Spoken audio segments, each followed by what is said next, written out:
ইতিহাস তৈরির সুযোগ বিরাট শ্রেয়সদের। আইপিএল ফাইনালে ক্রিকেটারদের জবাবের মঞ্চ। আইপিএল ফাইনাল নিয়ে নতুন করে উন্মাদনা ক্রিকেট প্রেমীদের মধ্যে। নতুন চ্যাম্পিয়ন পাবে 18ই পা দেওয়া প্রতিযোগিতা।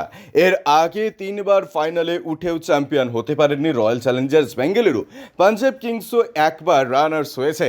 আইপিএলে যারা 18 স্পর্ধা দেখাতে পারবে তারাই ট্রফি জিতবে। গত বছর কলকাতা নাইট রাইডার্সের অধিনায়ক হিসেবে আইপিএল জিতেছেন শ্রেয়স আইয়ার। এবার তিনিই পাঞ্জাবের অধিনায়ক। আইপিএল এর ফাইনালে চাপ কেমন তিনি জানেন। প্রথম থেকেই দলকে প্লে অফের দৌড়ে রেখেছিলেন শ্রেয়স। ধারাবাহিকভাবে ভালো পারফর্ম করেছেন তারা।